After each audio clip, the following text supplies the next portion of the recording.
కొరింథీయులకు రాసిన 2వ పత్రిక 6వ అధ్యాయం 1వ వచనం. కొరింథీయులకు రాసిన 2వ పత్రిక 6వ అధ్యాయం 1వ వచనం. నాతో కలిసి చెప్పండి. కాగా మేము ఆయన తోడి పనివారమై మీరు పొందిన దేవుని కృపను వ్యర్థం చేసుకొనవద్దని మిమ్మను వేడుకొనుచున్నాను. విన్నారా? ఇక నా వైపు చూడండి. అపోస్తులైన పౌలు వారు కొరింథీ సంఘానికి ఉత్తరం రాస్తూ, కొరింథీ సంఘమా, మీరు కృప పొందిన వాళ్ళు, మీరు పొందుకున్న కృపను మీరు వ్యర్థం చేసుకోవద్దు. మిమ్మల్ని బ్రతిమలాడుకుంటున్నా. నేను ఏ స్థానంలో ఉండి మిమ్మల్ని బ్రతిమలాడుకుంటున్నానో తెలుసా? తనను గూర్చి పరిచయ వాక్యాలు అంటాడు, మేము ఆయన తోడి పనివారమై, మేము దేవుని పనివారమై అని చెప్పాల. ఏమన్నాడు? ఆయన తోడి పనివారమై మిమ్మను బ్రతిమలాడుకుంటున్నాము అంటాడు. తోటి పనివారు, ఇంగ్లీష్లో చెప్పాలంటే కోవర్కర్. ఈ పనిలో యేసుక్రీస్తు వారు కూడా ఒక పనివారు. ఆయన మా జత పనివాడు అని. ఈ సేవకుడు ఎలా సేవ చేస్తున్నాడంటే, దేవునిని జతగా కలిగి యేసయ్యను జతగా చేసుకుని దేవుని సేవ చేస్తూ ఉన్నారు. కొరింథీ సంఘం మొదటి పత్రికలో కూడా పౌలు గారు ఏమంటారంటే, ఆయన మా జత పనివాడు, మీరు దేవుని వ్యవసాయమును దేవుని గృహమునై ఉన్నారు అంటాడు. ఒకసారి నాకు ఈ మాటకు సమాధానం చెప్పండి. సేవలో పౌలు గారికి జత పనివాడు ఎవరంట? నా చెప్పాలి అమ్మా. సహజంగా మనం మనుషులం కదా, మార్కెట్కి వెళ్ళేటప్పుడు మనకు జత ఉండాలా లేదా? ఉండాలి కదా. చర్చికి వచ్చేటప్పుడు జత, స్కూల్లో చదువుకునేటప్పుడు క్లాస్మేట్స్, బెంచ్ మేట్స్, ఇట్లా ప్రతి వ్యక్తి ఎవరో ఒకరిని జత చేసుకుంటారు. మంచిదే. అయితే సేవలో పౌలు గారి జత ఎవరంట? క్రీస్తు యేసును జతగా చేసుకొని దేవుని పని చేస్తూ ఉన్నారు. నేను ఒక మాట చెప్తాను. 2 రకాల సేవకులు ఉంటారు. దేవుడు లేకుండా దేవుని సేవ చేసే సేవకులు, దేవుణ్ణి కలిగి దేవుని సేవ చేసే దైవ సేవకులు. 2 రకాల సేవకులు. మొదటి వర్గం పేరు ఏంటి చెప్పండి? ఇది ఎంత విడ్డూరంగా ఉందో కదా. ఎవరు సేవ చేస్తున్నారంట? ఎవరు లేకుండా చేస్తున్నారంట? దేవుడు లేకుండా దేవుని సేవ చేసే దేవుని సేవకులు, దేవుణ్ణి జతగా కలిగి దేవుని సేవ చేసే దైవ సేవకులు. దేవుడు లేకుండా బ్రతికే దేవుని బిడ్డలు, దేవుణ్ణి జతగా కలిగి దేవుని కొరకు బ్రతికే దేవుని బిడ్డలు. ఈ 2 గుంపుల్లో ఏ గుంపుగా ఉండాలని మీరు ఆశపడుతున్నారు అమ్మా? దేవుడు ఎప్పుడు నీ జతగాడిగా ఉండునుగాక. మనుషులు నీ జతగాళ్ళుగా ఉండకూడదు. లోకంలో బ్రతుకుతున్నావు, కొంతమంది జతలు ఉంటారు. అయితే మనుషుల కంటే నీ మొట్టమొదటి జంట నీ దేవుడై ఉండాలి. చెప్దాం గట్టిగా ఆమెన్. జత ఎడ్లు అనే మాట పొలం దున్నే చోట మనం వింటాం కదా. ఇప్పుడు పొలం దున్నేటప్పుడు ఆ కాడిమాను లాగటానికి ఎన్ని ఎడ్లు ఉంటాయి? ఒక ఎద్దు పౌలైతే రెండవ ఎద్దు ఎవరంట? దేవుడు. యేసయ్యను 2వ జతగా కలిగి ఆ వ్యవసాయం చేస్తున్నాడంట. ప్రభు బిడ్డలైన మనం ప్రతి క్షణం ఆయనను కలిగి, నా ప్రభు నా ప్రక్కన ఉండాలి. ఆయన ఉన్నాడా లేదా? ఆయన నాతో ఉన్నాడా లేదా? నా దేవుడు నాకేమైనా దూరం అయిపోయాడా? నేనేమైనా దేవునికి దూరం అయిపోయానా? ప్రతి క్షణం ఆయన జతగా ఉన్నాడో లేదో పరిశీలన చేసుకుంటూ ఆయన సన్నిధిలో మనం సాగిపోవాలి. బైబిల్లో ఒక ఆయన ఉన్నాడు. ఏమని రాసిందంటే, యెహోవా అతనిని ఎడబాసినని ఎరుగకయే ఎప్పటి వలె విరజిమ్ముకున్నాడంట. ఎవరాయన? మన అన్నయ్యే. విన్నారా? ఎవరాయన అంటే సంసోను. ఏమనుకున్నాడు? నాతోనే ఉన్నాడు దేవుడు, నాలోనే ఉన్నాడు దేవుడు, తనతోనే దేవుడు ఉన్నాడు అనుకొని ఎప్పటి వలె విరజిమ్ముకున్నాడంట. యెహోవా అతనిని ఎడబాసినని అతనికి తెలియకపోయాను. ఒకరోజు ఒక తల్లి వచ్చి చెప్తుంది, 60 సంవత్సరాల వయసు కలిగిన తల్లి, అయ్యా మా మనవరాల కొరకు ప్రార్థన చేయండి అయ్యా, ఇది నాకు నిద్ర లేకుండా చేస్తుంది అయ్యా. వాళ్ళ అమ్మా నాన్న దగ్గర ఎంత పండుకోబెట్టినా వాళ్ళ దగ్గర పండుకోదయ్యా, నాకు నిద్ర లేకుండా చేస్తుంది అయ్యా, ప్రార్థన చేయండి అయ్యా అని. మనకేమో అది చిన్న సమస్యగా ఉంది, ఆ తల్లికేమో జీవన మరణాల సమస్యగా ఉందంట. నా మనవరాల కొరకు ప్రార్థన చేయండి అయ్యా అంది. ఈలోపు నా పక్కమిటి ఎవరు అన్నారు, ఏముందమ్మా దాందే ఉంది, రాత్రిపూట ఒకవేళ నీ పక్కన పడుకుంటే అమ్మాయి గాఢ నిద్రలోకి వెళ్ళిపోయిన తర్వాత ఆ అమ్మాయిని తీసుకుని వెళ్ళి వాళ్ళ అమ్మా నాన్న మధ్యలో పడేయొచ్చు కదా అంటే, అట్లా చాలాసార్లు చేశానయ్యా, మరి పండుకోలేదా? అక్కడ పండుకున్న తర్వాత దానికి మధ్యరాత్రి మెలకు వచ్చేదయ్యా, మెలకు వచ్చి నేను పక్కన ఉన్నానా లేనా తడివి చూసేదయ్యా, నేను లేకపోయేసరికి కెవ్వుమని కేకేసేదయ్యా, వాళ్ళ అమ్మా నాన్న ముఖం చూస్తే ఇంకా భయపడేదయ్యా అంటది.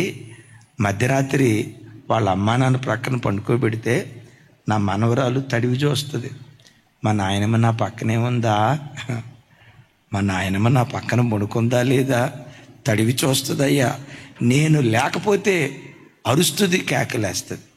నేను అక్కడ ఒక మాట అంట, ఆ చిన్న మనవరాలు నాయనమ్మ నా పక్కనుందా లేదా తడివి చూసుకున్నట్లుగా ప్రతి సేవకుడు, నేను దేవుని సేవ చేస్తున్నాను నిజమే, నా దేవుడు నా ప్రక్కనే ఉన్నాడా లేదా, నేను దేవుని మందిరానికి వస్తున్నాను నిజమే, నా దేవుడు నాతో ఉన్నాడా లేదా, ఉన్నాడని భ్రమపడుతున్నానా, నిజంగా నా దేవుడు నాతో ఉన్నాడా? ప్రతి క్షణం మనలను మనం పరిశీలన చేసుకొని దేవునిని జతపనివాడిగా చేసుకొని ఈ మార్గంలో మనం సాగిపోతే పౌలును బలపరిచి వాడుకున్న దేవుడు మనలను తన మహిమ కొరకు బలపరిచి వాడుకొనును గాక. పౌలా నీ జత ఎవరు? పెద్దగా చెప్పాలమ్మ, నాకు వినపడలా. పురుషోత్తం అన్నా మీ జత ఎవరు? తమ్ముడు మీ జత ఎవరు? చెల్లె అమ్మ మన జత ఎవరు? మన జతగాడు ఏసై అయి ఉండాలి. వాళ్ళతో వీళ్ళతో కూర్చొని పూసుకోలు ముచ్చట్లు మాట్లాడుకుంటా, ఆ అక్క నా జత, మేమిద్దరం చాలా క్లోజ్ ఫ్రెండ్స్, ఆ అక్క లేకపోతే నేను బతకలేను, చచ్చిపో మరి వద్దని దేవుడు, ఆ అక్క లేకపోతే నేను బ్రతకలేను, మేమిద్దరం చాలా క్లోజ్ ఫ్రెండ్. సేవలో కానీ విశ్వాస జీవితంలో కానీ దేవుడే నీ జతగాడిగా ఉండునుగాక. జాన్సమ్మ మీ జత ఎవరు? నాయన పరలోకం పంపిస్తేవు కదమ్మా, యేసయ్యే మన జతగాడిగా ఉండాలి. ఈ దేవుని జతగాడిగా చేసుకున్న పౌలు కొరింథీ సంఘంతో మాట్లాడుతూ అంటాడు, దేవుడు మీకు అనుగ్రహించిన కృపను వ్యర్థం చేసుకోవద్దు. అయిలారా, గుండెలు పిండే ఒక దుఃఖంతో కూడుకున్న మాట, కృప యోగ్యుణ్ణి దర్శించదు. అంటే దర్శించదు అని కాదు, అయోగ్యుణ్ణి దర్శించేదే దేవుని కృప.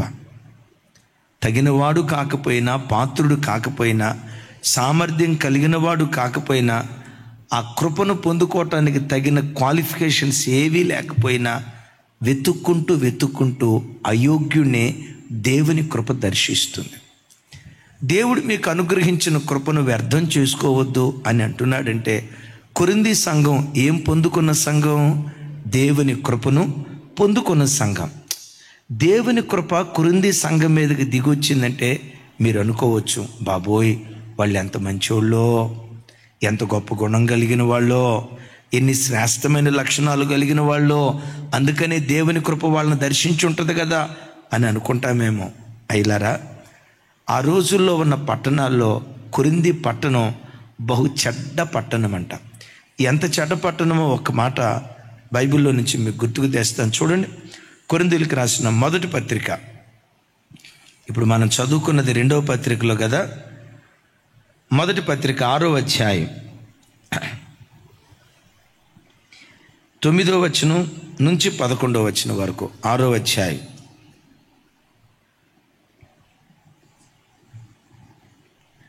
నాతో కలిసి, అన్యాయస్తులు దేవుని రాజ్యమునకు వారసులు కానేరని మీకు తెలియదా? మోసపోకుడి, జారులైన విగ్రహారాధికులైనా, వ్యభిచారికులైనా, ఆడంగితనము గలవారైనా, పురుష సంయోగులైనా, దొంగలైనా, లోబులైనా, త్రాగుబోతులైనా, దోషకులైనా, దోచుకుని వారైనా దేవుని రాజ్యమునకు వారసులు కానేరరు. మీలో కొందరు అట్టివారయ్యుంటిరి. కానీ ప్రభు అయిన యేసుక్రీస్తు నామమును మన దేవుని ఆత్మయందు మీరు కడగబడి పరిశుద్ధపరచబడిన వారై నీతిమంతులుగా తీర్చబడితిరి. ఒకసారి చూడండి, కొరింథీ పట్టణం ఎంత చెడ్డ పట్టణం అంటే అందులో తాగుబోతులు ఉన్నారట, అందులో తిరుగుబోతులు ఉన్నారట, ఆడంగితనం దొంగలు ఉన్నారట, వ్యభిచారికులు ఉన్నారట, జారులు ఉన్నారట. అది చెప్పకూడదు, కానీ బైబిల్లో రాయబడింది కాబట్టి చెప్తున్నాను. పౌలు గారు అంటాడు, మీలో ఒకడు తన తండ్రి భార్యను ఉపపత్ను, ఇలాంటి భయంకరమైన అన్ని ప్రజల మధ్యలో కూడా జరగదు, అయ్యో కొరింథీయులారా అని కొరింథీ పట్టణం యొక్క చెడుతనాన్ని ఎండగడుతూ మొదటి పత్రిక రాశాడు పౌలు గారు. అంత చెడిపోయిన పట్టణం, పడిపోయిన పట్టణం, పాడైపోయినటువంటి పట్టణం. ఇంకొకసారి గుర్తుకు తెస్తా. ఒక భక్తుడు ఇలా అంటాడు, ఒక సేవకుడు కొరింథీ పట్టణంలో ఉన్న ప్రజలనే గనక మార్చగలిగితే ఆ దైవజనుడు ప్రపంచంలో ఏ ప్రజలనైనా మార్చగలుగుతాడట. ఒక సేవకుడు కొరింథీ పట్టణంలో సేవ చేయగలిగితే ఆ సేవకుడు ఇంకెక్కడైనా ప్రపంచంలో సేవ చేయగలుగుతాడంట. కారణం ఏంటంటే అంత చెడిపోయిన పట్టణం, పాడైపోయిన పట్టణం, నీతి విలువలు లేని నీతి మాలిన పట్టణం కొరింథీ పట్టణం. అద్భుతం తెలుసా? దేవుని అంతులేని కృప ఖండాలను దాటుకుంటూ, దేశాలను దాటుకుంటూ, రాష్ట్రాలను దాటుకుంటూ, పట్టణాలను దాటుకుంటూ ఆ దేవుని కృప కొరింథీ పట్టణం మీదకి దిగొచ్చింది. మిమ్మల్ని దర్శించినప్పుడు మీరు కొందరు అట్టివారై ఉంటిరి. దేవుని కృప పరిశుద్ధులను కాదు దర్శించింది, అపరిశుద్ధులను దర్శించింది. నీతిమంతులను కాదు అనీతిమంతులను దర్శించింది. అలాంటి స్థితిలో కొరింథీ పట్టణాన్ని ఎలా దర్శించిందో, దైవజనమా, దేవుని కృప నన్ను దర్శించినప్పుడు నేను ఇట్టివాడినే. దేవుని కృప మన పితరులను దర్శించినప్పుడు మన పితరులు అట్టివాళ్లే. దేవుని కృప నిన్ను దర్శించినప్పుడు నీవు నేను ఒకప్పుడు మనమందరం అట్టివారిమి, అయోగ్యులను దర్శించింది దేవుని కృప. సరే, అపోస్తలుడైన పౌలు వారిని దేవుని కృప దర్శించింది కదా, తన పరిస్థితులు ఏంటో చెప్తాడు చూడండి. కొరింథీయులకు రాసిన మొదటి పత్రిక 15వ అధ్యాయం 8వ వచనం. 15వ అధ్యాయం కొరింథీయులకు రాసిన మొదటి పత్రిక.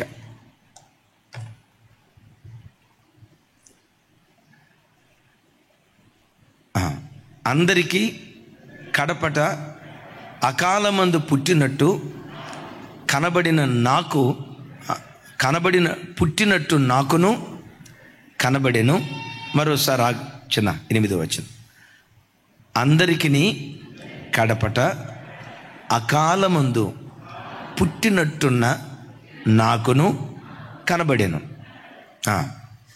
ఎలయనగా నేను అపోస్తలులందరికంటే తక్కువవాడను, దేవుని సంఘమును హింసించినందున అపోస్తలుడగుటకు యోగ్యుడును కాను. అయినను నేనేమై ఉన్నానో అది దేవుని కృప వలననే అయ్యున్నాను. గట్టిగా చెప్దాం ఆమేన్. ఆమేన్. పౌలును దేవుని కృప దర్శించింది. ఏ స్థితిలో దర్శించింది? సంఘాన్ని హింసించేవాడిని, పాపులలో ప్రధానిని, దోషకుడును, హింసకుడును, హానికరుడును, అలాంటి స్థితిలో ఉన్న నన్ను దేవుని కృప తన బ్రతుకును గురించి ఒక మాట అంటాడు, అకాలమందు పుట్టిన నాకును. ఆ మాటకున్న అర్థం ఏంటంటే అసలు నాలాంటి వాడు పుట్టకూడదు, నాలాంటి దౌర్భాగ్యుడు పుట్టకూడదు, నాలాంటి వాడు భూమి మీదకి రాకూడదు. అలాంటి అయోగ్యుడైన నన్ను కూడా వెతుక్కుంటా దేవుని కృప దర్శించింది అని మాట్లాడతాడు. అంటే దేవుని కృప అయోగ్యులను దర్శించింది కానీ యోగ్యులను దర్శించలేదు. కృపకు ఒక అద్భుతమైన నిర్వచనం మీకు చెప్తాను. ఓ దైవజనుడు దయకు కృపకు వ్యత్యాసం ఇలా చెప్తాడు. ఒక ఆయన ఒక ఇంట్లో దొంగతనం చేశాడు. ₹1,00,00,000 దొంగతనం చేసి ఆ డబ్బు తీసుకుని వెళ్ళేటప్పుడు ఆ ఇంట్లో ముసలాయన ఒక ఆయన వెంటబడతా ఉంటే ఆయన పొడిచి చంపేశాడు. ₹1,00,00,000 దొంగతనం చేశాడు. ఆ ఇంటి పెద్ద ఆయన్ని పొడిచాడు. ఈలోపు కొడుకు లేచాడు. అయ్యో మా తండ్రిని చంపాడు, వీడు దొంగ దొంగ దొంగ దొంగ దొంగ అని చెప్పి పోలీస్ స్టేషన్కి అప్పగించి శిక్ష పడేటట్లుగా చేశాడు. శిక్ష పడేటట్లుగా చేయటం న్యాయమా అన్యాయమా? పోలీస్ స్టేషన్కి అప్పగించడం న్యాయమా అన్యాయమా? న్యాయం. ఇంత చేసిన పాపం. వాడు దొంగతనానికి రావటానికి కారణం వాడి పేదరికం కదా, వాడి పేద స్థితి కదా. సరేరా, దొంగతనం చేస్తే చేసావు, ఇక మీదట చెయ్యొద్దు. మా నాన్నను చంపితే చంపావు, నేను క్షమిస్తున్నా, ఇక మీదట నరహత్య చెయ్యొద్దు, ఇక మీదట నీతిగా బ్రతుకని అతన్ని శిక్షించకుండా వదిలిపెట్టాడు అనుకోండి, దాన్ని ఏమంటారంటే దయ అంటారంట. కృపకు భక్తుడిచ్చే పదం ఏంటో తెలుసా? రేయ్, నువ్వు దొంగోడు ఎందుకయ్యో? నీ పేదరికాన్ని బట్టే కదా. ఇదిగో ఈ ₹1,00,00,000 నీవే తీసుకొని ఈ ₹1,00,00,000తో ఏదో ఒకటి వ్యాపారం చేసుకొని ఇక మీదట దొంగతనం చేయకుండా నీతిగా బ్రతుకు అని ఆ ₹1,00,00,000 తిరిగి ఇవ్వటం, అది దేవుని కృప అంట. నా మాట అర్థమైందా? వాస్తవంగా వాడు శిక్షకు తగినవాడు, శిక్షించలేదు. శిక్షించకపోగా ఆ దొంగతనం నుండి తప్పించబడేటట్లుగా ఆ వ్యక్తి ₹1,00,00,000 ఇచ్చారే, దాన్నే ఏమంటారంటే అంతులేని దేవుని కృప. దైవజనమా, మనమందరం దేవుని సన్నిధిలో నిలవబడటానికి తగిన వాళ్ళం కాకపోయినా, దొంగలమైన, అబద్ధికులమైన, దోషకులమైన, దుర్మార్గులమైన, అపవిత్రులమైన, దేవుని ఎదుట నిలవబడటానికి ఎంత యోగ్యత కూడా లేకపోయినా, నీవే నాకు కావాలని నిన్ను దర్శించిందే దేవుని కృప. ఇప్పుడు మనమేం చేయాలి? మనలను దర్శించిన కృపను మనం వ్యర్థం చేసుకోకుండా, కృపను కాపాడుకుంటూ, ఆ తర్వాత మీరు నేను చేయాల్సిందేంటో తెలుసా? కృప వెంబడి కృప పొందుకునేటువంటి ప్రజలుగా మారాలి. ఒకసారి చెప్పండి, ఏం పొందుకోవాలి? కృపను వ్యర్థం చేసుకోవద్దు. నేను తాగుబోతున్నైనా దేవుడు నన్ను దర్శించాడు కదా, ప్రైజ్ గాడ్. కాబట్టి తాగుబోతున్నైనా దేవుడు నన్ను దర్శించాడు కాబట్టి పాపం ఎక్కడ విస్తరిస్తుందో అక్కడే కృప విస్తరిస్తుంది. కాబట్టి కృప దర్శించక మునుపు 1 క్వార్టర్ తాగా, కృప దర్శించిన తర్వాత 2 క్వార్టర్లు తాగుతావా? అప్పుడు కృప ఏమైపోద్ది? వ్యర్థమైపోద్ది. విన్నారా? అయోగ్యులమైన కృప దర్శించిన తర్వాత ఆ కృప పొందుకున్న మనం బలహీనతల నుంచి విడుదల పొంది, లోపాల నుంచి విడుదల పొంది, ఏ బలహీనత లేని నిష్కలంకులుగా మనం మార్చబడుతూ ఉంటే కృప వెంబడి కృప దేవుడు మనకు అనుగ్రహించటం ప్రారంభిస్తాడు. దోషులమైన, దుర్మార్గులమైన దేవుడు మనకు కృపించాడు కదా, కృపతో దర్శించాడు కదా. అకాలమందు పుట్టిన వాడిని నేను, నాలాంటోడు పుట్టకూడదు. పౌలే తన బ్రతుకును గురించి ఒక చోట స్టేట్మెంట్ ఇస్తాడు, నేను దౌర్భాగ్యుడను అంటాడు. అయ్యో నేనెంత దౌర్భాగ్యుడను, అయ్యో నేనెంత దౌర్భాగ్యుడను అన్నాడు కదా. ఆ దౌర్భాగ్యుడిని దేవుని కృప దర్శించింది. ఒకసారి మిమ్మల్ని అడుగుతా, నేను దౌర్భాగ్యుడిని అని పౌలు ఎన్నిసార్లు అన్నాడు? ఇప్పుడు బైబిల్ చూస్తే ఎట్టమ్మా? నా వైపు చూసి చెప్పాలి. లైవ్లో చూస్తున్న బిడ్డలు చెప్పండి, పౌలు నేను దౌర్భాగ్యుడని ఎన్నిసార్లు అన్నాడు?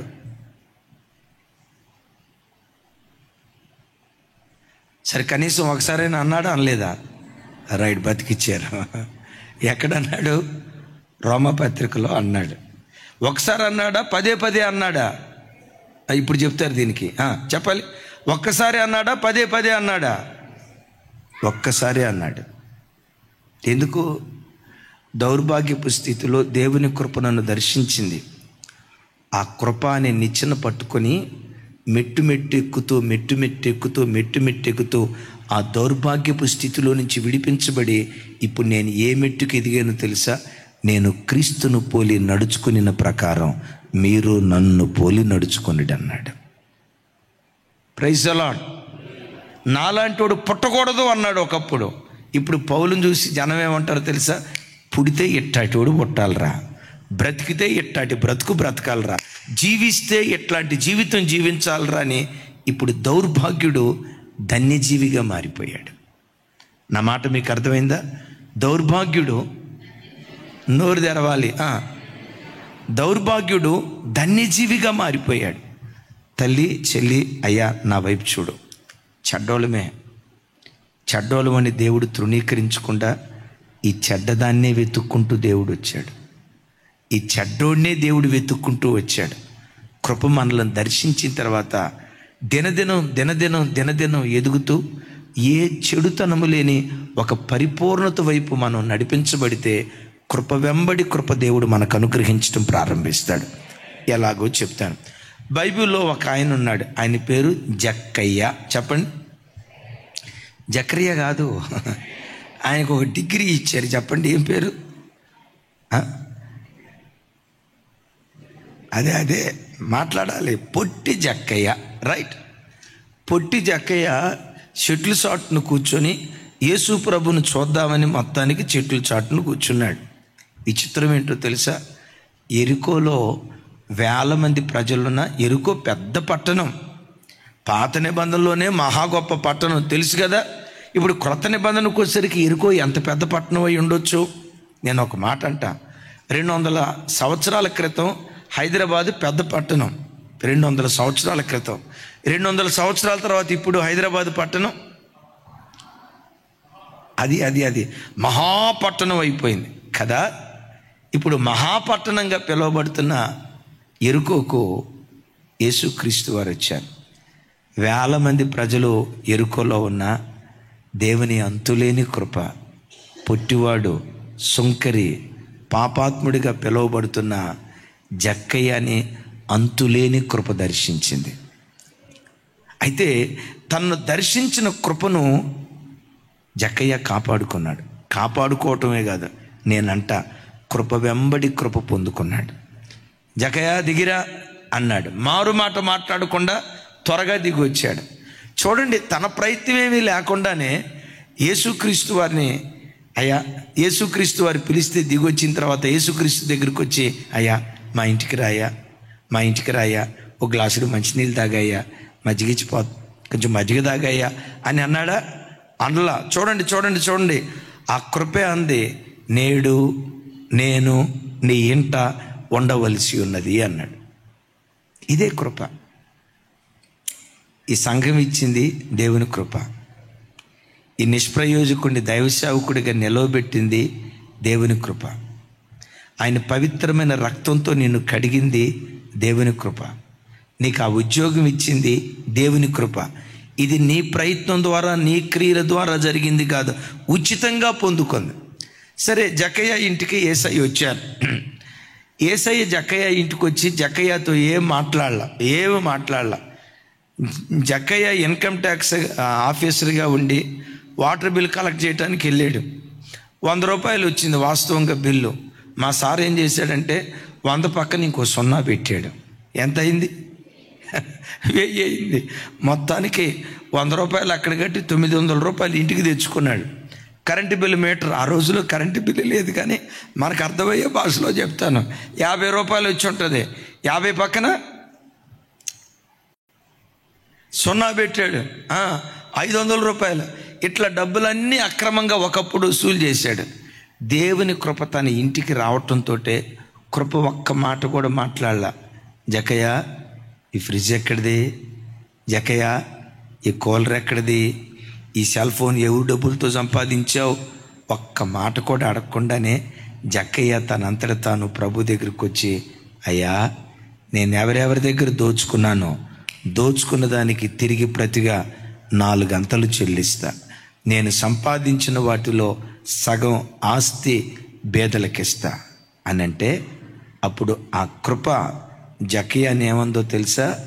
ఇతడు కూడా అబ్రహాము కుమారుడే, నేడు ఈ ఇంటికి రక్షణ వచ్చి ఉన్నది. పెద్దగా చెప్దాం ఆమేన్. అంటే ఇప్పుడు నా వైపు చూడండి, సొంకరి అయిన జక్కయ్య ఏ స్థాయికి ఎదిగాడు ఇప్పుడు?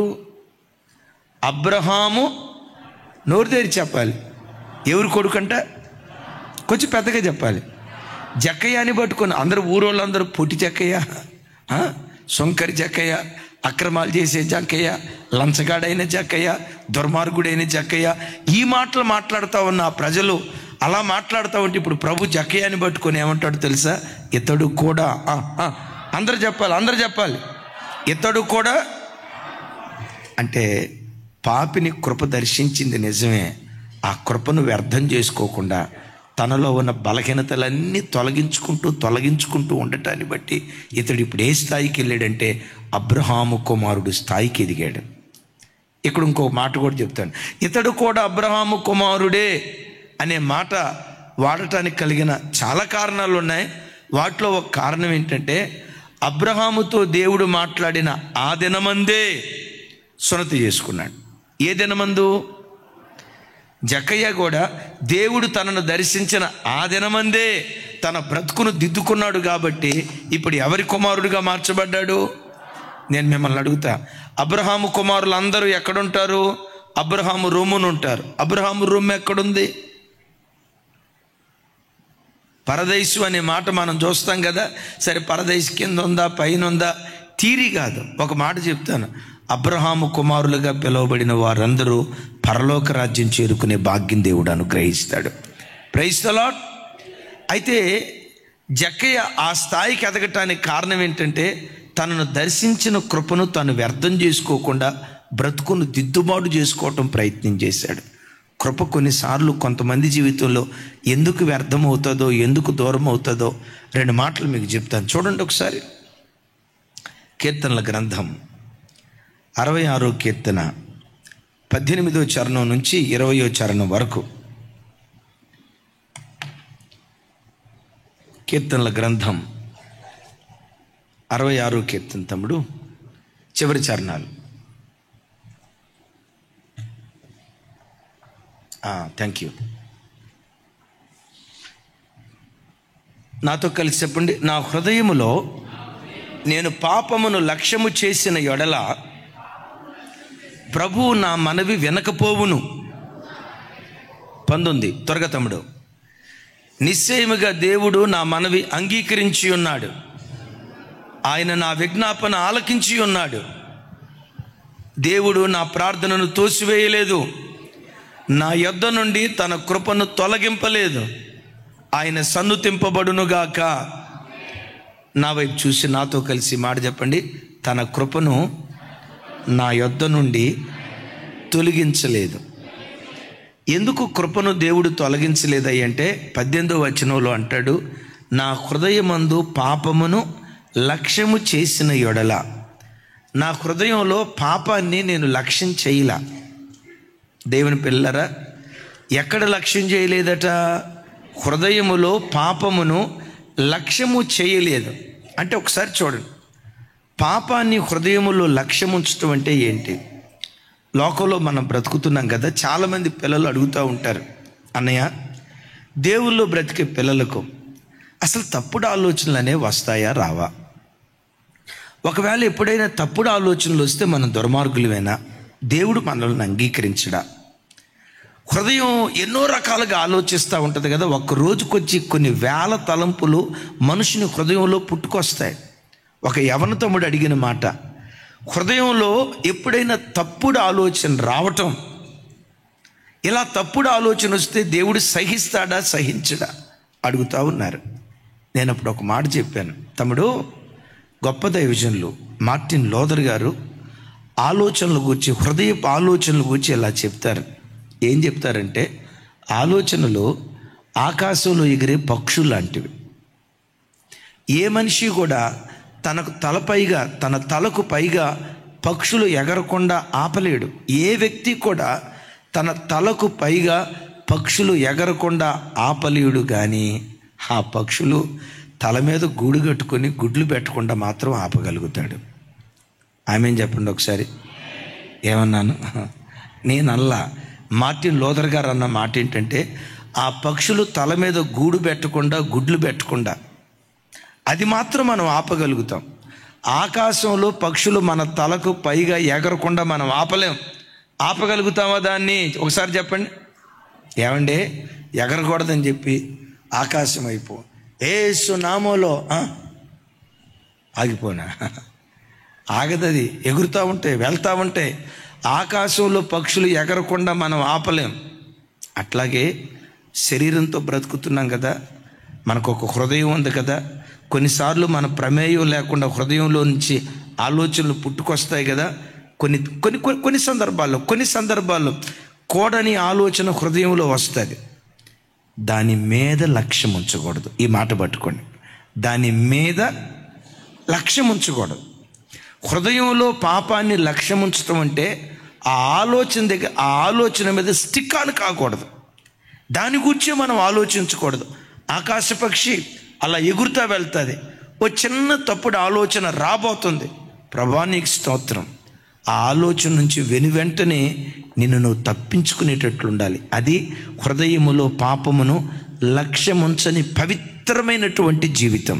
యేసయ్యకు మహిమ కలుగును గాక. అలా కాకుండా ఆ అమ్మాయిని గురించి పలానా ఆలోచన వచ్చింది కదా, ఆ అమ్మాయి బాగుంటుంది కదా, ఆ అమ్మాయి ముక్కు భలే ఉంటుంది కదా, ఆ అమ్మాయి జడ మున్సిపాలిటీ చీపురు అంత పొడుగు ఉంటుంది కదా, అబ్బాబ్బాబ్బా ఆ అమ్మాయి భలే చక్కగా ఉంటుంది కదా.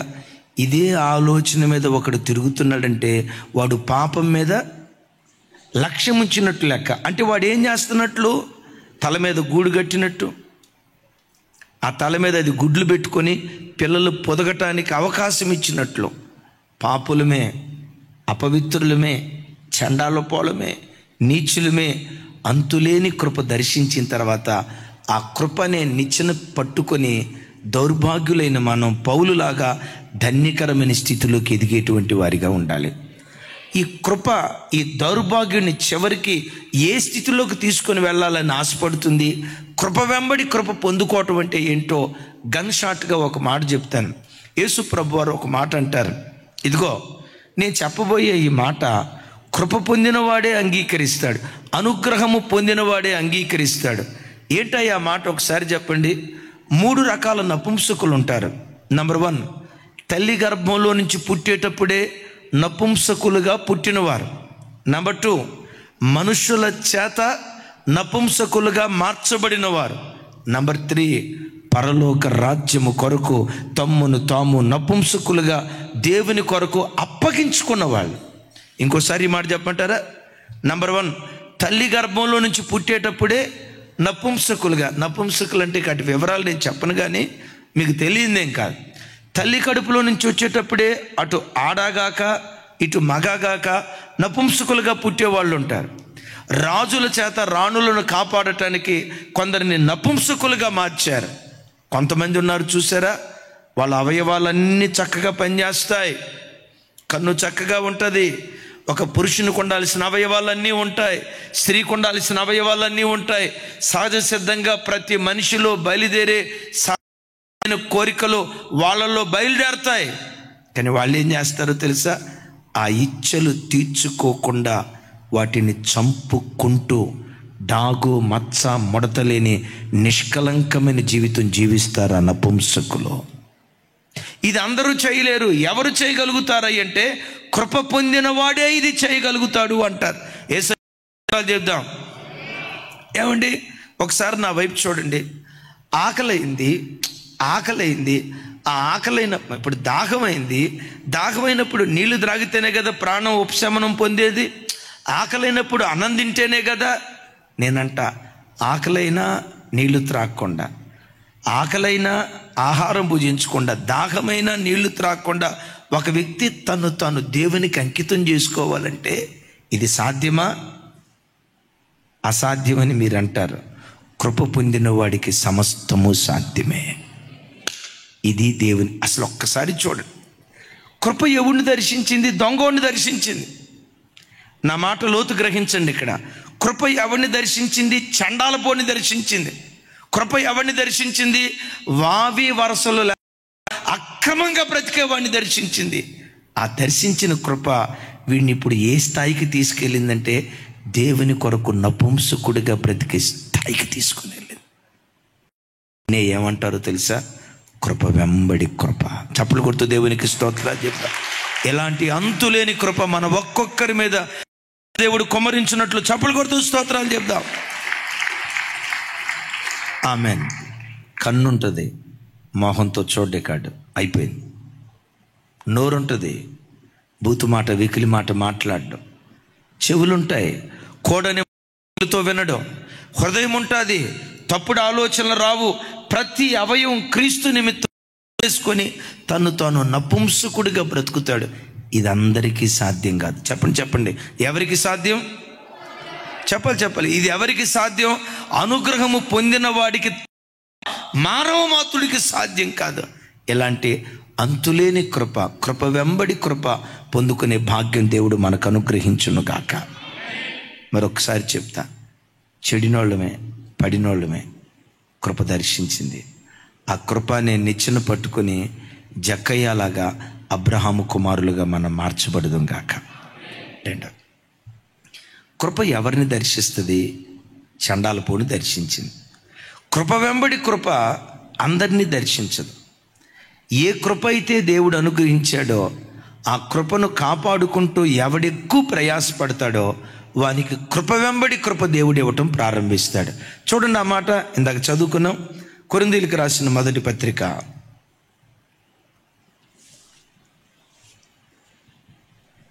15వ అధ్యాయం 10-11 వచనాలు ఒకసారి చూడండి.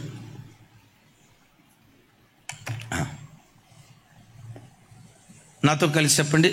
అయినను నేనేమై ఉన్నానో అది దేవుని కృప వల్లనే అయ్యున్నాను, మరియు నాకు అనుగ్రహించబడిన ఆయన కృప నిష్ఫలము కాలేదు. కానీ అందరికంటే, ఆ మాట పెద్దగా చెప్పాలి, వారందరికంటే, నాకు వినపడలేదురా తల్లి అనుకున్న వాళ్ళు కూడా పెద్దగా చెప్పాలి. మీరు అవసరంలా, మా ఓడు ఒక్కడు చాలు. చెప్పు. వీడు 12 ఇడ్లీ తిని వచ్చాడంటే ఇందాక. సరే, మంచి పిల్లోడు. ఆ మాట చూడండి. ప్రతి సేవకుడు ఈ మాట అనాల. మేము ఒక 20 మంది ఉన్నాం. నా గుండెల్లో ఉండాల్సిన మాట ఏంటో తెలుసా? మా దగ్గర మేము 20 మంది సేవకులు జత పని వాళ్ళుగా పనిచేస్తున్నాం. వీళ్ళందరికంటే నీ కొరకు నేను ఎక్కువ కష్టపడ్డాను యేసయ్యా, నీ కొరకు నేను ఎక్కువ ప్రయాసపడ్డాను యేసయ్యా, నీ కొరకు నిద్ర లేని రాత్రులు నేను ఎక్కువ గడిపాను యేసయ్యా, వీళ్ళందరికంటే నేను ఎక్కువ ఉపవాసం ఉన్నాను యేసయ్యా, వీళ్ళందరికంటే నీ పని కొరకు నేను ఎక్కువ తిరిగాను యేసయ్యా, నీ పని అంటే నాకు పిచ్చి యేసయ్యా, నీ సేవ చేయటం అంటే నాకు ప్రాణం యేసయ్యా. 30-40 మంది సేవకులు ఎంతమంది ఉన్నా వీళ్ళందరికంటే నేను ఎక్కువ ప్రయాసపడ్డానని ఎవరికి వాళ్ళు ఆ మాట చెప్పటానికి ఆ స్థాయిలో ప్రయాసపడే వారిగా బ్రతకాలి. పెద్దగా చెప్తాం ఆమేన్. అపోస్తులైన పౌలు వారు అంటాడు, చెడ్డోడ్నే, దౌర్భాగ్యుడే, అయోగ్యుడే, పాపులలో ప్రధానినే, అంతులేని కృప నన్ను దర్శించి అపోస్తలత్వాన్ని నాకు అప్పగించింది అంటాడు. రోమాపత్రిక 1వ అధ్యాయం 6వ వచనం అనుకుంటా, మేబీ. ఈ అపోస్తలత్వాన్ని కృప వలన పొంది తిని అంటాడు. ఒకసారి ఆ మాట రోమాపత్రిక అనుకుంటా తమ్ముడు, 1వ అధ్యాయం 6వ వచనం అనుకుంటా.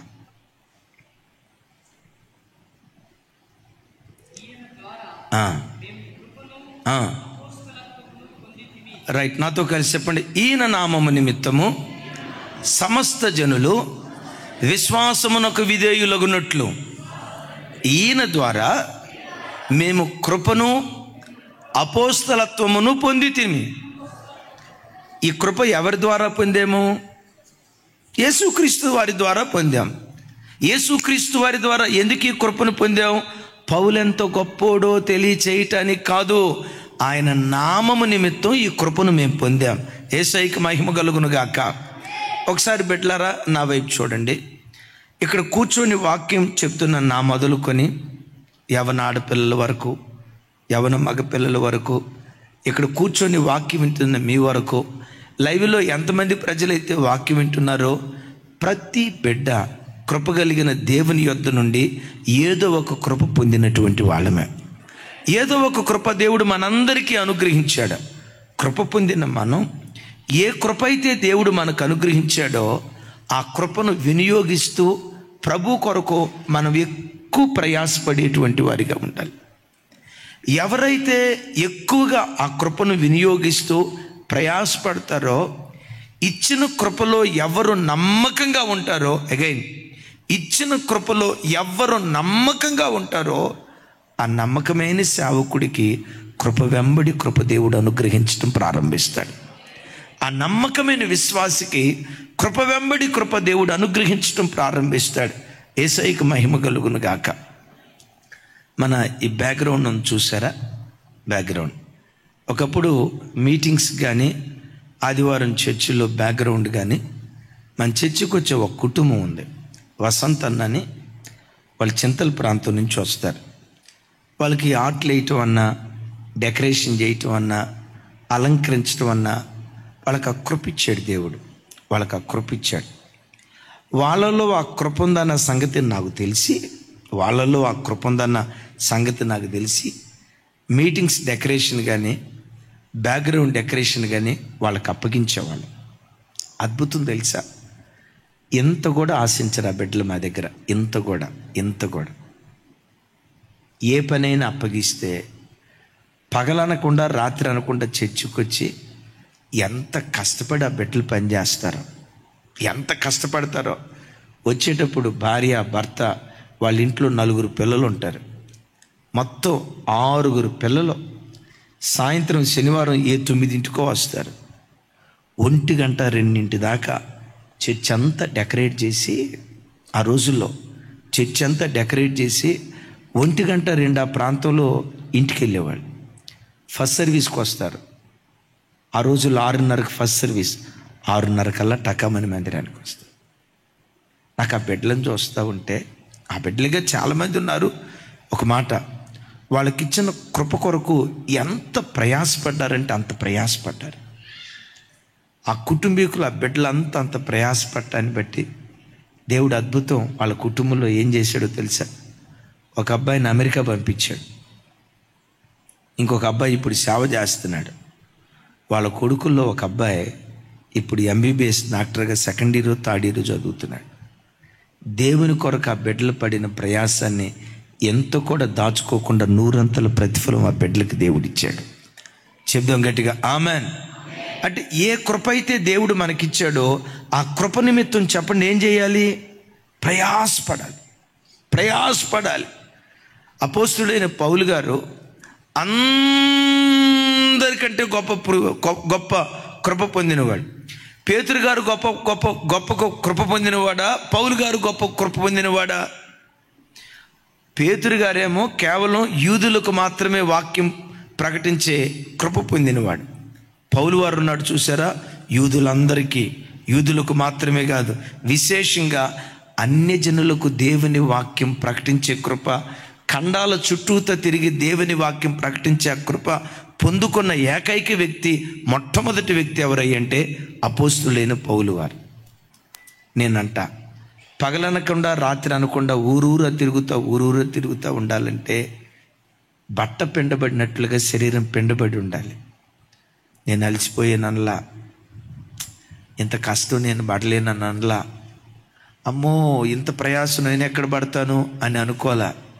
సోమరిపోతు కాకుండా పగలనకుండా రాత్రి అనకుండా దేవుని పని కొరకు తిరిగాడు. కాబట్టే ఎవ్వరూ చేయలేనంత గొప్ప సేవ పౌలు గారు చేశాడు.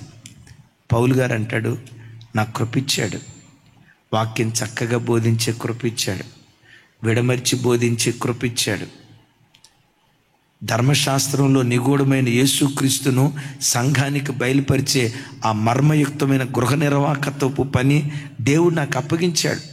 నాకు అప్పగించిన ఈ బోధ ప్రజలకు తెలియాలంటే ఉన్న చోటే కూర్చొని బోధిస్తే కుదరదు కదా, ఉన్న చోటే సేవ చేస్తే కుదరదు కదా. ఉన్న చోటే వాక్యం బోధించడానికి ఆ రోజుల్లో ఏమైనా యూట్యూబ్ ఉందా? ఆ రోజుల్లో ఏమైనా ఫేస్బుక్ ఉందా? ఆ రోజు ఏమైనా సోషల్ మీడియా ఉందా? ప్రజలకు చేరవేయాలంటే ప్రయాణాల ద్వారా ఊరూరా తిరగాలి. ఒక్క రోజుకొచ్చి 60-70 కిలోమీటర్ల దూరం కాలినడక మీద గుర్రపు సారీ చేసి ఈరోజు ఈ ఊర్లో, రేపు ఇంకొక ఊర్లో, ఆ తర్వాత ఇంకొక ఊర్లో, వాళ్ళ తర్వాత ఇంకొక ఊర్లో ఇట్లా రోజు తిరుగుతూ ఉన్నాడు. ఎందుకు తిరుగుతున్నాడు అంటే, నాకు అనుగ్రహించబడిన కృపను నేను వ్యర్థం చేసుకోను. అట్లా ప్రయాసపడ్డాను కాబట్టే వారందరికీ ఇచ్చిన కృప కంటే అపోస్తులైన పౌలు వారికి అంతులేని కృపను దేవుడు అనుగ్రహించాడు. యేసయ్యకు మహిమ కలుగునుగాక. పెద్దగా చెప్దాం, యేసయ్యకు మహిమ కలుగునుగాక. స్వరమెత్తుదాం. యేసయ్యకు మహిమ కలుగునుగాక. నీకు ఇచ్చిన చిన్న పనిలో నువ్వు నమ్మకంగా ఉంటే, చిన్న దానిలో నమ్మకంగా ఉంటే, కృపనిచ్చిన దేవుడు కృప వెంబడి కృపనివ్వటం ప్రారంభిస్తాడు. సింపుల్గా ఒక మాట చెప్తా. ఇప్పుడు నన్ను సేవకు పిలిచాడు. ఒక కుటుంబం కొరకు ప్రార్థన చేస్తూ ఉన్నాను.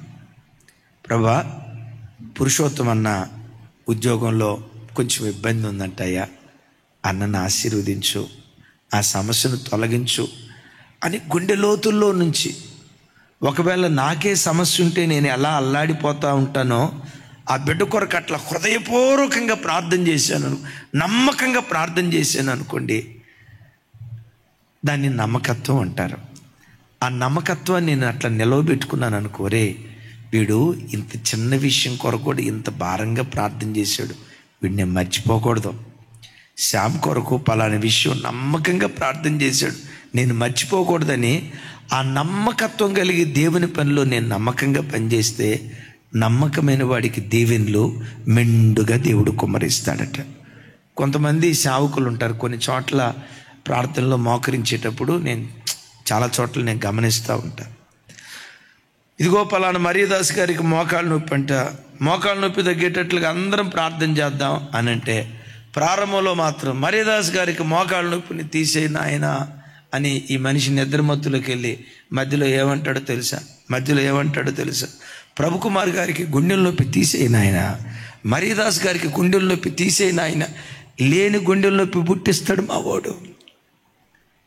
అంటే యథార్థంగా కొంతమంది ప్రార్థన ఉండదో, మనఃపూర్వకంగా కొంతమంది ప్రార్థన ఉండదో. అప్పగించబడిన పని చిన్నదైనా ఆ చిన్న పనిలో నమ్మకంగా ఉంటే కృప వెంబడి కృప దేవుడు అనుగ్రహించడం ప్రారంభిస్తాడు. గట్టిగా చెప్దాం ఆమేన్.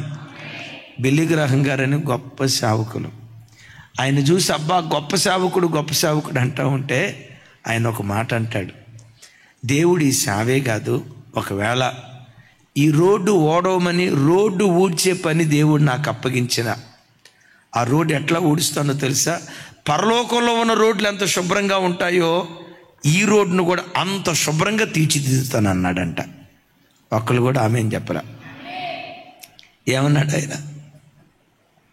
సేవ చేయించడం కాదు, ఈ రోడ్లు ఓడమని రోడ్లు ఊడ్చే పని నాకు అప్పగించిన, పరలోకంలో ఉన్న రోడ్లు ఎంత శుభ్రంగా ఉంటాయో ఈ రోడ్డును కూడా అంత శుభ్రంగా నేను చేస్తా, దేవుడు అంత నమ్మకత్వాన్ని నాకు ఇచ్చాడు అంటాడు. ఆ నమ్మకత్వాన్ని చూసే కృప వెంబడి కృప దేవుడు అనుగ్రహించాడు. పౌలు గారు అంటాడు, వాళ్ళందరికంటే నేను ఎక్కువ ప్రయాసపడ్డా. బిడ్డలారా, మీ అంతటి మీరు అనాలి, దేవుడు నాకు ఇచ్చిన నా ఇమ్మాన్యుయల్ చర్చ్ కొరకు ఇక్కడ ఎంతమంది విశ్వాసులు ఉన్నారో వాళ్ళందరికంటే నేను ఎక్కువ ప్రయాసపడ్డా, వాళ్ళందరికంటే నేను ఎక్కువ ప్రార్థన చేశా, వాళ్ళందరికంటే నేను ఎక్కువ పరిచర్య చేశా, వాళ్ళందరికంటే నేను ఎక్కువ ఉపవాసం ఉన్నా, వాళ్ళందరికంటే నేను ఎక్కువ పరిగెత్తా, వాళ్ళందరికంటే నేను ఎక్కువగా పోరాడా అనే మాట మన నోట ఉండునుగాక. గట్టిగా చెప్దాం ఆమె. ఇక్కడ ఇంకొక మాట అంటాడు, ఏమంటాడంటే వారందరికంటే నేను ఎక్కువ ప్రయాసపడ్డా అని. ప్రయాసపడినది ఇక్కడ కిట్టుకుంది, మళ్ళా ప్రయాసపడింది నేను కాదు, నాకు తోడయ్యున్న దేవుని కృపే అంటాడు. అంటే ఈ మాటకున్న అర్థం ఏంటంటే, మన ద్వారా దేవుడు కొన్ని కార్యాలు జరిగించేటప్పుడు ఒక తెలియని అతిశయం మనలో రావటం ప్రారంభిస్తుంది. నేను కాబట్టి ఇంత కష్టపడ్డా, నేను కాబట్టి ఇంత ప్రయాసపడ్డా, నేను కాబట్టి ఇంత చేశా అనే ఆలోచన బయలుదేరేటప్పుడు వెంటనే కత్తిరించి, నేను కాదయ్యా నీ కృపే. బైబిల్లో నాకు భలే ఇష్టమైన మాట, ఆయన అహంకారులను ఎదిరించి దీనులకు ఎక్కువ కృపిస్తాడంట. ఆమెన్. ఎవరికి ఎక్కువ ఇస్తాడంట? నీలో, నా వైపు చూడండి తల్లి, నీలో ఎంత దీనత్వం ఉందనుకో ఇంతే కృప ఇస్తాడు. ఎంత దీనత్వం ఉందనుకో అంత కృప ఇస్తాడు. ఒక మాట అడుగుతా, లోయలో ఎన్ని నీళ్లు పడతాయి?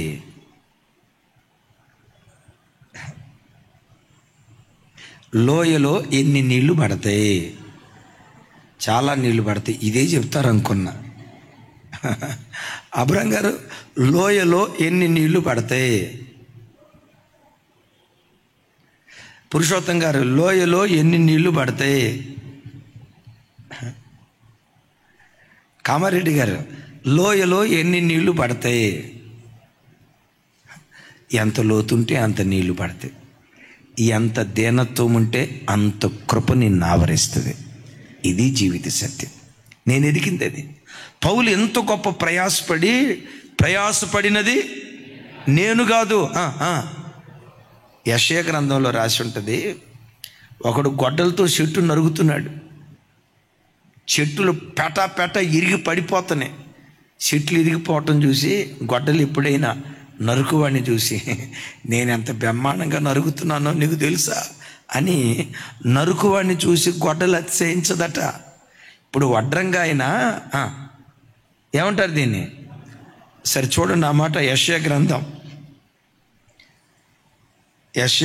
10వ అధ్యాయం 15వ వచనం.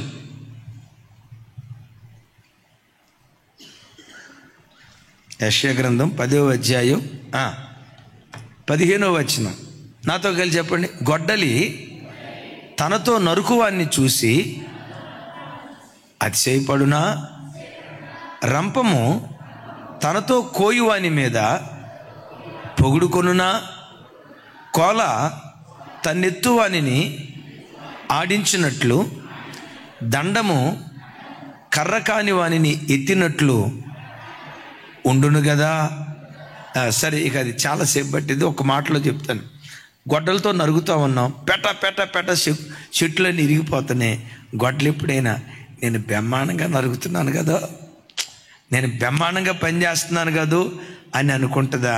అయ్యా, నువ్వు వాడుకుంటున్నావు కాబట్టి నేను వాడబడుతున్నా, నువ్వు బలం ఉపయోగిస్తున్నావు కాబట్టి నేను చెట్లు నరుగుతున్నా అని అంటుందా? నేను బాగా నరుగుతున్నాను కదా అని అనుకుంటుందా? అనుకోదు. దేవుడు మనల్ని ఎంత గొప్పగా వాడుకున్నా, నేనేమై ఉన్నానో సమస్తము నీ కృపే అయ్యున్నానని ఆ కృపకు మనలను మనం అప్పగించుకునే వారిగా ఉందుముగాక. అలా దీనులుగా మనం బ్రతుకుతూ ఉంటే మనకు అనుగ్రహించబడిన కృప వ్యర్థం కాదు. వ్యర్థం కాకపోగా దేవుడు మనకేమి ఇవ్వటం ప్రారంభిస్తాడు? కృప వెంబడి కృప ఇవ్వటం ప్రారంభిస్తాడు. ఆయన కృప పొందుకోవాలంటే ఎప్పటికప్పుడు దిద్దుబాటు చేసుకోవాలి. ఆయన కృప పొందుకోవాలంటే ప్రయాసపడుతూ వెళ్ళాలి. ఆయన కృప పొందుకోవాలంటే, నేను ముగిస్తాను చూడండి. హెబ్రీయులకు రాసిన పత్రిక, అపోస్తలుడైన పౌలు హెబ్రీయులకు రాసిన పత్రిక 4వ అధ్యాయం చివరి వచనం ఒకసారి చూడండి.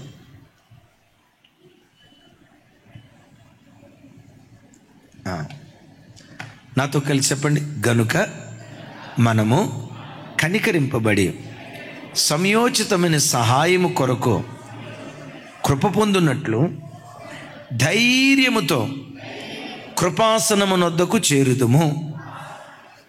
ఏం పొందునట్లు? కృప పొందుకోవాలన్నా, పొందుకున్న కృపను నిలవబెట్టుకోవాలన్నా, కృప వెంబడి కృప పొందుకోవాలన్నా ప్రతి దినం దేవుని కృపాసనాన్ని మనం చేరుతూ ఉండాలి. ఒకసారి చెప్తాం ఆమేనని. ఏం చేరాలి? దేవుని కృపాసనాన్ని మనం చేరేటువంటి ప్రజలుగా ఉండాలి.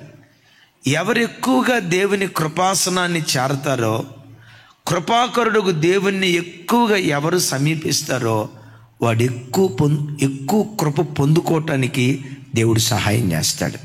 యేసయ్యకి మహిమ కలుగును గాక. మిమ్మల్ని అడుగుతాను, ఒక మాట టకామని చెప్పండి. వారానికి ఒకసారి పుస్తకాలు తెరిచేవాడికి చదువు బాగా వస్తుందా? డైలీ చదివేవాడికి చదువు బాగా వస్తుందా? వారానికి ఒకసారి స్కూల్కి వెళ్ళేవాడికి చదువు బాగా వస్తుందా? డైలీ స్కూల్కి వెళ్ళేవాడికి చదువు బాగా వస్తుందా? ప్రతిదినం కృపాసనాన్ని చేరేవాడు ఎక్కువ కృప పొందుతాడా? వారానికి ఒకసారి కృపాసనాన్ని చేరేవాడు కృప పొందుతాడా? నువ్వు ఎంత ఎక్కువ కృప పొందుకోవాలంటే అంత ఎక్కువగా దేవుని సమీపించుతావు గాక. నా వైపు చూడండి. రోజుకొచ్చే అర్ధగంట నీ ప్రార్థన జీవితం. నువ్వు పొందుకునే కృప కూడా అర్ధగంట కృపే. రోజుకొచ్చి కట్టే కొట్టే తెచ్చే ప్రయాణమే వెళ్ళేటప్పుడు, దేవా ప్రయాణమే వెళ్తున్నా, రోజులు అసలు బాగాల, ఎడం పక్క గాబ్రియేలు, కుడిపక్క మికాయేలు దేవదూతల కావలించి సురక్షితంగా నన్ను తీసుకురాయా, యేసునామంలో అడుగుచున్నాము తండ్రి, ఆమేనని రాత్రిపూట పండుకునేటప్పుడు, అయ్యా దొంగల బెడద ఎక్కువైపోయిందంట, ఎండాకాలం రాత్రి నా ఇంటి చుట్టూత దేవదూతల కావలి నుంచి నాయన, నేను మాత్రం గొరకలు పెట్టి నిద్రపోతాను ఆయన, నా ఇంటి చుట్టూత దేవదూతల కావలి నుంచయ్యా అని పొడి పొడి ప్రార్థన ఉందనుకో, నువ్వు పొందుకునే కృప కూడా పొడి పొడి కృపే. అంతులేని కృప నువ్వు పొందుకోవాలంటే ఎక్కువగా దేవుని కృపాసనాన్ని చేరే ప్రజలుగా మనం బ్రతకాలి. ఎంత ఎక్కువ కృప పొందుతావో నేను అడుగుతా. 42 మంది ఇశ్రాయేలీల రాజుల్లో, యోధా రాజులు కానీ ఇశ్రాయేలు రాజులు కానీ, యోధా రాజులు ఇశ్రాయేలు రాజుల్లో ఎక్కువ కృప పొందిన రాజు ఎవరు చెప్పాలి? ఎక్కువ కృప పొందినవాడు దావీదు గారు. ఎందుకో చెప్పంటారా? ఒక్క రోజుకొచ్చి 10 మార్లు దేవుని దగ్గరికి వెళ్ళేవాడు. ఆమేన్ చెప్దాం. రోజుకొచ్చి 3 మార్లు ప్రార్థించేవాడు, 7 మార్లు స్తుతించేవాడు. అంటే ఒక్క రోజుకొచ్చి 10 మార్లు దేవుని ఆ కృపాసనాన్ని ఎదుర్కొనేవాడు. కాబట్టే దావీదు పొందుకుంది కృప కాదు, దావీదు పొందుకుంది కృప మాత్రమే కాదు, కృప వెంబడి కృప పొందుకున్నాడు. కృప వెంబడి కృప మాత్రమే కాదు, శాశ్వత కృపను పొందుకున్నాడు. గట్టిగా చెప్దాం ఆమేన్. ఎందుకు? ఒక్క రోజుకొచ్చి ఎన్ని మార్లు దేవుని కృపాసనాన్ని చేరేవాడు? 10 మార్లు దేవుని చేరేవాడు. ఒక మాట బైబిల్లో రోమీయులకు రాసిన పత్రిక చూడండి.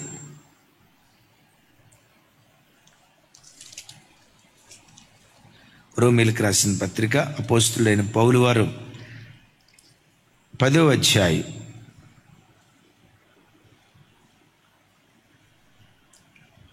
12-13 వచనాలు. 12-13 వచనాలు. రైట్, నాతో కలిసి చెప్పండి. యూదుడని గ్రీసు దేశస్థుడని భేదము లేదు, ఒక్క ప్రభువే అందరికీ ప్రభు అయి ఉండి తనకు ప్రార్థన చేయు వారి యొడల కృపచూపుటకు ఐశ్వర్యవంతుడై ఉన్నాడు. ఎందుకనగా ప్రభు నామమును బట్టి ప్రార్థన చేయువాడెవడో వాడు రక్షింపబడును. యేసయ్యకు మహిమ కలుగును గాక. 12వ వచనం ఒకసారి చూడండి. యూదుడని గ్రీసు దేశస్థుడని భేదం లేదు, అందరికీ ఆయన ప్రభు అయి ఉన్నాడు, తనకు ప్రార్థన చేయు వారి యొడల మాత్రం కృపచూపుటకు.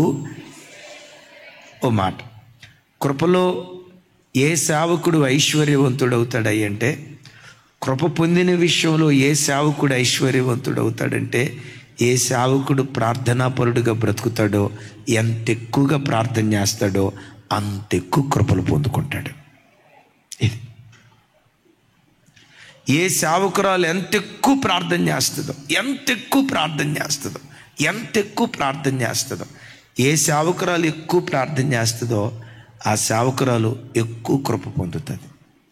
ఏ సేవకుడు తక్కువ ప్రార్థన చేస్తాడో, ఏ సేవకురాలికి ప్రార్థన జీవితం ఉండదో వాళ్ళ కృప ఉండదు. నేను ఒక మాట అంట, మీ ఇల్లు, మీ ఉద్యోగాలు, మీ తెలివితో మీరు చేయగలుగుతారు. దేవుని సేవ ఒకడు చేయాలంటే కృపకు, నా వైపు చూడాలి. ఒకడు దేవుని సేవ చేయాలన్నా, దేవుని సేవలో నిలవబడాలన్నా కృప ద్వారానే అది సాధ్యం, కానీ మానవ బలం ద్వారా అది సాధ్యపడదు. యేసయ్యకు మహిమ కలుగును గాక. ఎక్కువ కృప పొందాలంటే దేవుని కృపాసనాన్ని ఎక్కువగా చేరాలి. అట్టి వారి జీవితంలో కృప చూపుటకు దేవుడు ఐశ్వర్యవంతుడై ఉన్నాడు. ఈ కృప పొందే విషయంలో ఒక మర్మయుక్తమైన సంగతి, ఈ కృప నన్ను నేను కట్టుకోవటానికి కాదు, నేను పేరు ప్రఖ్యాతులు సంపాదించడానికి కాదు. దేవుడు మనకు అనుగ్రహించిన కృప నశించిపోతున్న ఆత్మల కొరకు, దేవుడు మనకు అనుగ్రహించిన ప్రతి కృప ఆయన రాజ్యవ్యాప్తి కొరకే మనం వాడేటువంటి వారిగా ఉండాలి. ఓ మాట చూడండి, హెబ్రీలకు రాసిన పత్రిక, ఇది చదువుకొని ప్రార్థన చేసుకుందాం. 2వ అధ్యాయం 9వ వచనం. భలే చక్కగా ఉంటుంది ఆ మాట.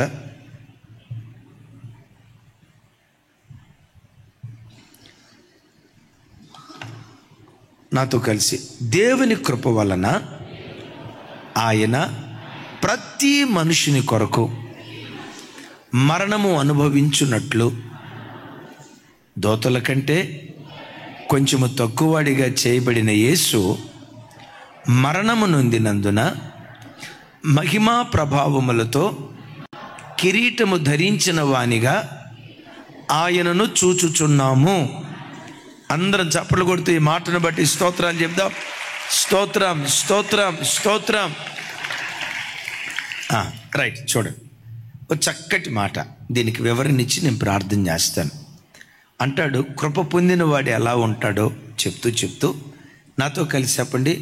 దేవుని కృప వలన ఆయన ప్రతి మనుషుని కొరకు మరణమును అనుభవించెను. ఇప్పుడు నాకు సమాధానం చెప్పండి. దేవుని కృప పొందిన వాడు ఏమవుతాడంట? చచ్చిపోతాడా? అదే, దేవుని కృప పొందిన వాడు ఏమవుతాడట? ప్రతి మనుషుని కొరకు శరీరమందు మరణాన్ని అనుభవిస్తాడట. యేసయ్య కొందరి కొరకే మరణించాడా? అందరి కొరకు మరణించాడా? మనుషులందరి కొరకు ఆయన మరణించాడు. నేనంట, ఈ మరణం అనే చేదైన పాత్ర యేసయ్య తాగటానికి కారణం ఏంటంటే ఆయన కూడా దేవుని కృప పొందాడట. ఆమెన్. అందుకని ఆయనకు పెట్టబడిన పేరు కృపా సత్య సంపూర్ణుడిగా ఆయన మన మధ్యలోకి వచ్చాడు అని. రైట్. ఆయన దేవుని కృప పొంది మనుషులందరి కొరకు తన శరీరమందు మరణాన్ని అనుభవించాడు కనుక ఇప్పుడు యేసయ్యను భవిష్యత్ కాలంలో పరలోకంలో ఎలా భవిష్యత్ కాలంలో యేసయ్యను పరలోకంలో ఎలా చూడబోతున్నామో తెలుసా? ఇంకా తల మీద మొండ్ల కిరీటం, చేతుల్లో మేకులు, కాళ్ళల్లో మేకులు ఎలా చూడమట. ఎలా చూస్తాం? ఆయన తల మీదట మహిమా ప్రభావములతో కూడిన కిరీటాన్ని ధరించిన వానిగా యేసయ్యను మనం చూడబోతున్నామంట. గట్టిగా చెప్దాం ఆమె. ఇప్పుడు రేపు మనం చనిపోయిన తర్వాత మన తల మీద కూడా మహిమా ప్రభావాలనే కిరీటం దేవుడు పెట్టాలంటే నా వైపు చూసి మాటకు సమాధానం చెప్పండి. ఈ శరీరం అందు మనం ఏం అనుభవించాలి? అందరూ చెప్పాలి. ఎవరి కొరకు? మన పిల్లల కొరకే కాదు, మన కుటుంబం కొరకే కాదు. ఇక్కడ రాయబడిన మాట, మనుషులందరి కొరకు తన శరీరమందు మరణాన్ని అనుభవించాడు కనుక మహిమా ప్రభావాలు కలిగిన కిరీటముతో యేసయ్యను మనం చూస్తూ ఉన్నాం. యేసయ్యకి మహిమ కలుగును గాక. వారంలో ఒకరోజు ఉపవాసం ఉండటం అది సుఖంగా సౌఖ్యంగా ఉంటుందా? కొంచెం మరణం లాంటిదేనా? 7 రోజులు ఉపవాసం ఉండటం నీకు ఒక రోజుకే మరణం అయిపోయింది తమ్ముడా. ఇప్పుడు షుగర్ పేషెంట్లను అడగండి, ఒక పూట భోజనం చేయకుండా ఉండటం మరణంతో సమానమే. వారం రోజులు ఉపవాసం ఉండటం మరణంతో సమానమే. ఆ మరణాన్ని నువ్వు త్రాగితే రేపు పరలోకంలో ప్రభు దగ్గర నిలబడినప్పుడు మన తల మీద మహిమా ప్రభావాలనే కిరీటాన్ని దేవుడు ఉంచుతాడు. అదే మన కొరకు తేబడే కృప. అదే మన కొరకు తేబడే కృప. దిద్దుకుందాం. యేసయ్య కొరకు ఎక్కువగా ప్రయాసపడదాం. యేసయ్యకి మహిమ కలుగును గాక. ప్రతి దినం ఆయన కృపాసనాన్ని చేరదాం. ప్రతి మనుషుని కొరకు మన శరీరం అందు మరణాన్ని రుచి చూసేవారిగా మనం బ్రతికితే కృప వెంబడి కృప ఇస్తాడు. దేవుడు మనకు అనుగ్రహించిన కృపను మనం వ్యర్థం చేసుకోవద్దు. అట్టి కృప దేవుడు మనందరికీ దయచేయును గాక. అందరూ కళ్ళు మూసుకుందాం, మోకరించుదాం. అందరూ మోకరించుదాం.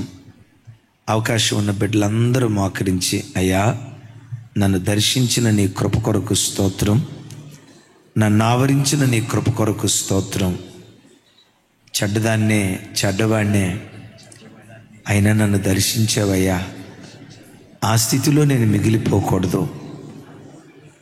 దౌర్భాగ్యుడు ధన్యుడిగా మార్చబడినట్లుగా, మీ కొరకు నపుంసకుడిగా మార్చబడినట్లుగా నా జీవితం అలా రూపాంతరపు అనుభవాల వైపు వెళ్ళాలయ్యా. కృప పొందిన నేను కృప వెంబడి కృప పొందుకోవాలి స్వామి. దేవా, నన్ను ఆ రీతిగా మార్చేసాయా. చెడ్డదాన్నైనా చెడ్డవాడినైనా, ఎన్నో బలహీనతలు ఎన్నో రుగ్మతలు నాలో ఉన్నా నన్ను దర్శించిన నీ కృపను బట్టి నన్ను ఈ రీతిగా నువ్వు నిలవబెట్టినందుకు స్తోత్రాలయ్యా. నన్ను ఇలా బలపరిచినందుకు స్తోత్రాలయ్యా. కృప వెంబడి కృప పొందుకునే భాగ్యం నాకు దయచే. అందరికంటే ఎక్కువ ప్రయాసపడే కృప నాకు దయచేయ్యా. అడుగుదాం, నోరు తెరిచి అడుగుదాం. కృప కృప కృప. దేవా, నన్ను దర్శించిన నీ కృప కొరకై స్తోత్రాలు. నన్ను దర్శించిన నీ కృప కొరకై స్తోత్రాలు. నన్ను దర్శించిన నీ కృప కొరకై స్తోత్రాలు. నోరు తెరిచి అడుగుదాం ఒక్క మాట. అందరికంటే నేను ఎక్కువ ప్రయాసపడ్డాను. అందరికంటే నేను ఎక్కువ ప్రయాసపడ్డాను. ఆ మాట నా నోట ఉండాలి స్వామి. అయినను ప్రయాసపడినది నేను కాదు, నాకు తోడయ్యున్న నీ కృపేనని, నీ కృపకు అగ్రపట్టం కట్టే భాగ్యం నాకు దయచేయ్యా. ప్రతిదినం కృపాసనాన్ని సమీపించాలి స్వామి. ప్రతిదినం కృపాసనాన్ని సమీపించాలయ్యా. అడుగుదాం, కృపాసనాన్ని సమీపించాలి. కృపలో ఐశ్వర్యవంతులుగా మారాలయ్యా. కృప కృప కృప కృప కృప కృప వెంబడి కృప కృప. నీ కృప నాకు చాలయ్యా అని అందరం హల్లెలూయా. నిన్ను దర్శించిన కృపను వ్యర్థం చేసుకోవద్దు. నిన్ను దర్శించిన కృపను వ్యర్థం చేసుకోవద్దు. కృప వెంబడి కృప పొందే భాగ్యం నాకు దయచేయ్యా. మాతో మీరు మాట్లాడిన మాటలకై వందనాలు. ఏ యోగ్యత లేని మమ్మలను మీ కృప దర్శించిందయ్యా. చెప్పుకోవటానికి ఏ మంచి లేని దౌర్భాగ్యపు స్థితిలో మేమున్నప్పుడు మీ కృప వెతుక్కుంటూ మా దగ్గరకు వచ్చి నిలవబడిందయ్యా. మమ్మల్ని దర్శించిన మీ కృపను మేము వ్యర్థం చేసుకోకూడదు. కృపను కాపాడుకునేవారిగా మాత్రమే కాదయ్యా, కృప వెంబడి కృప పొందుకునే వారిగా మమ్మల్ని స్థిరపరిచయ్యా. మీరు అనుగ్రహించిన కృపల్లో దేన్ని మేము కోల్పోకూడదు, పోగొట్టుకోకూడదయ్యా. ఈ వాక్యం విన్న ప్రతి బిడ్డకై మీకు స్తోత్రాలు. ఈ వాక్యం విన్న ప్రతి బిడ్డ కొరకై మీకు స్తోత్రాలు. ఈ వాక్యం విన్న ప్రతి బిడ్డ కొరకై మీకు స్తోత్రాలు. మాకు అనుగ్రహించిన కృపను వ్యర్థం చేసుకోకుండా పౌలు వలె కృప వెంబడి కృప పొందుకునే భాగ్యం దయచే. మా శరీరమందు మరణాన్ని అనుభవించున్నట్లుగా కృప చూపించు. మనుషులందరి కొరకు మేము శరీరమందు మరణాన్ని రుచి చూచున్నట్లుగా మీరు ప్రత్యక్షమైనప్పుడు మహిమా ప్రభావాల కిరీటాన్ని ధరించే భాగ్యం మాకు దయచే. కృపను పొందుకోవటానికి ప్రతిదినం కృపాసనాన్ని చేరే కృప, మరి ఎక్కువగా చేరే కృప మాకు దయచే. కృపలో పరవశించేవారిగా మా ఒక్కొక్కరిని బలపరిచి స్థిరపరచు. చేతులెత్తి నీ ప్రజలను దీవిస్తూ ఈ దినం మీ సన్నిధికి రావటానికి కృప చూపించారయ్యా. వచ్చిన ప్రతి ప్రజను బట్టి మీకు ఘనతలు తెలియచేస్తూ యేసు నామం పేరిట ప్రార్థించి స్తుతించి పొంది ఉన్నాం తండ్రి.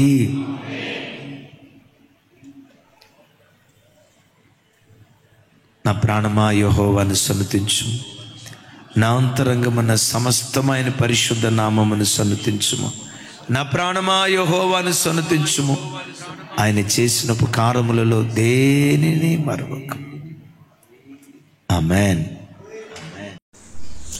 ఇంతవరకు ఓపికతో విన్నందుకు మీకు అందరికీ కృతజ్ఞతలండి. ఇంతవరకు నా ఛానల్ సబ్స్క్రైబ్ చేసుకోకపోతే దయచేసి సబ్స్క్రైబ్ చేసుకోండి, లైక్ చేయండి, షేర్ చేయండి. ఇంకా లేటెస్ట్ వీడియోల కోసం బెల్ ఐకాన్ మీద క్లిక్ చేయండి.